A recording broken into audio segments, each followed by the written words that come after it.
I was on a business trip when my wife, Lauren, suddenly called saying she was selling the restaurant my dad had left behind. Tony, I've decided to transfer the restaurant to someone else for $1.8 million.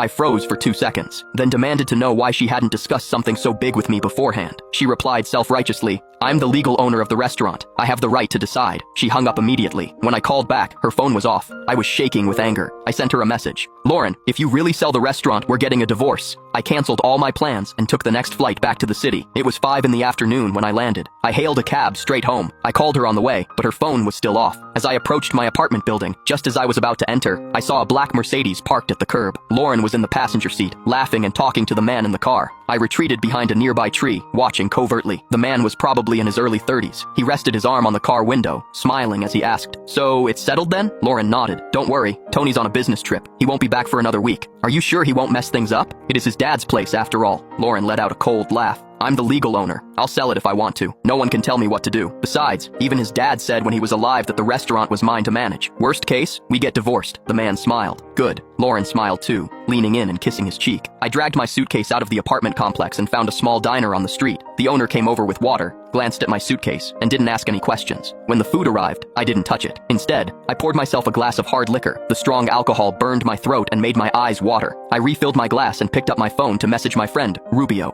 Rubio was a well-known lawyer. I continued drinking. The owner came to tally the bill, glanced at the empty bottle, and looked like he wanted to say something, but held back. Back home, Lauren was lounging on the couch, watching TV. Seeing me enter, she paused, then frowned. Why are you back? My business trip was canceled last minute. She just mumbled, oh, and her gaze shifted back to the TV. Did you eat? There's leftover pizza in the fridge. I looked at her profile and suddenly felt like she was a stranger. We'd been married for 7 years, and I traveled for work more than a dozen times a year. Every time I came back, she'd enthusiastically ask what I wanted to eat, then go to the kitchen and make it for me. And now, she was telling me to eat cold, leftover pizza from the fridge. I stood in the living room saying coldly, I want to discuss the restaurant again. She turned her head, a hint of impatience on her face. What's there to discuss? I've already worked out the details with him. The contract's being signed tomorrow. $1.8 million? Don't you think that's too little? I had it appraised. That's what it's worth. Besides, the restaurant business is tough these days. Better sell it while someone's interested. But that's my dad's life's work. I cut her off. She stood up, her voice rising. It's always about your dad. If I hadn't been running that restaurant, it would have collapsed long ago. Do you know how hard it is to run a business now? Do you know how annoying it is to deal with those customers and suppliers every day? You don't know anything. I looked at her. But you can't just sell the restaurant without discussing it with me. Discuss what? I'm the legal owner. I have the right to decide. Did you see the message I sent? If you really sell the restaurant, we're getting a divorce. I roared. Lauren paused, then sneered. I have my own ideas. I don't want to manage the restaurant anymore. I want a better, more relaxed life. Is that wrong? After a long silence, I asked her, who did you sell the restaurant to? I sold it to George, my high school classmate, she said. Good thing he's a familiar face. Otherwise, it wouldn't have sold for this much. I looked at her, but didn't reply. She grew a bit uncomfortable under my stare, shifting her gaze. Why are you looking at me like that? I had it appraised before. I slowly began. Given the restaurant's reputation over the years, and its monthly revenue, it's definitely worth more than $1.8 million. She paused, then frowned. Who did you get to appraise it? They must have been making things up. Do you even know what the restaurant market is like right now? Of course I know, I nodded. Actually, you know the truth yourself. What do I know? She stood up. George's price is already very fair. Do you think restaurants are easy to sell these days? I talked to him for a long time before he even agreed to take it. Talked for a long time? Since when did you start talking? She opened her mouth but said nothing. I pressed on. $1.8 million.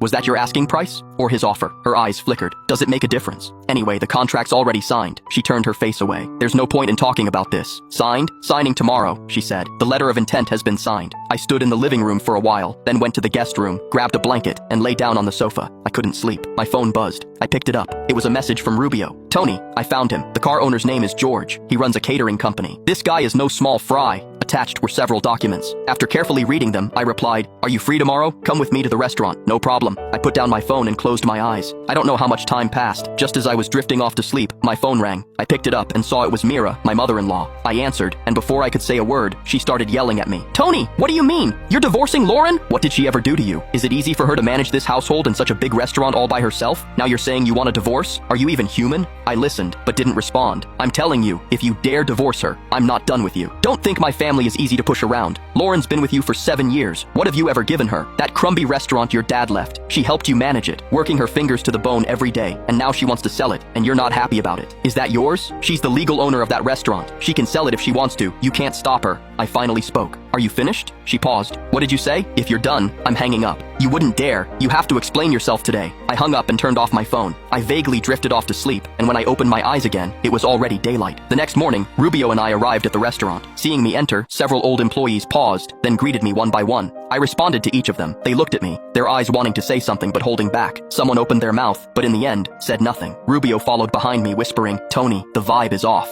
I didn't respond. Walking to the kitchen door, Chef Anthony was preparing ingredients. He looked up, and his knife stopped. "Tony?" He put down the knife, wiped his hands on his apron, and came out. "Why didn't you say you were back?" I replied. It was a last-minute decision. He glanced at Rubio behind me, then back at me, and pulled me aside into the stairwell. "Tell me honestly, is Lauren really selling the place?" I forced a bitter smile. His face changed. After a few seconds of silence, he asked, "Really selling? She's already negotiating. Then you..." "Don't worry, Anthony." I cut him off. "This place isn't going to be sold." He stared at me for a long time, then nodded. "That's good. No matter what, me and everyone else are on your side." A warmth spread through my heart. I said, "Thank you." He patted my shoulder and left. Rubio and I sat down in the main dining room and ordered 2 glasses of water. At 11:30, a black Mercedes pulled up to the entrance. George got out, walked around to the passenger side to open the door, and Lauren stepped out, taking his arm as they walked inside. Behind them, a white Buick pulled up, and 4 people got out. Mira, Lauren's uncle Raphael, her aunt Ruth, and Lauren's cousin Mark. They didn't seem surprised to see me inside. Mira even managed a smile.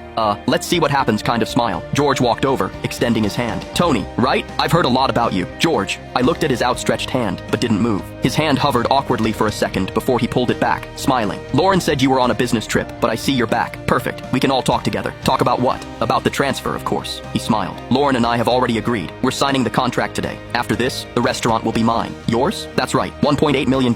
An absolutely fair price. I plan to turn this restaurant into a chain brand, make it a flagship store." I looked at him, saying nothing. Lauren walked over, set her bag on the table, and pulled out a stack of documents. "George, the contract's here," she said. "Go ahead and sign." Mira leaned in, eyeing me, and immediately warned, "Tony, I'm telling you, don't mess things up here. Lauren is the legal owner. She makes the decisions. Your say doesn't count." I ignored her, looking at Lauren. "I'm asking you one more time. Are you really selling?" "Of course," Mira cut in. "Why else would we be here? Do you think we're just bored?" The others immediately chimed in. "Exactly. George is a big shot. He's doing you a favor by taking this crumby place off your hands. Don't be ungrateful. Lauren's been with you for 7 years. What have you ever given her? Now she's selling the place and splitting the money with you. What more do you want?" Mark stood behind them, filming on his phone, muttering, "Gonna post this on Twitter, let everyone see what a cheapskate Tony is." Rubio stood up, pointing at him and snapping, "What are you filming? Put that phone down." He recoiled a step, but still muttered insults. "Who are you? Mind your own business." Lauren handed the contract to George. "George, ignore them. Just sign." George took the contract, pulling a pen from his jacket pocket. "Tony, don't worry. The restaurant will definitely be better in my hands. You can come by any time. I'll always treat you well." He uncapped his pen. "Hold on." I reached out and stopped him. George looked up, his pen hovering in midair. Lauren frowned. "Tony, what are you doing?" Mira immediately shrieked. "I knew he'd cause trouble." "George, ignore him. Just sign." Ruth stepped in front of me. "Tony, I'm warning you. Don't push your luck." I ignored them, looking at Lauren. "Don't be in a hurry. Wait until you see these things, then decide whether or not to sell to him." I took a manila envelope from Rubio and placed it on the table. Lauren paused. "What is it?" "See for yourself." She looked at me suspiciously, then picked up the envelope and pulled out the documents. After only seeing the first page, her pupils immediately constricted.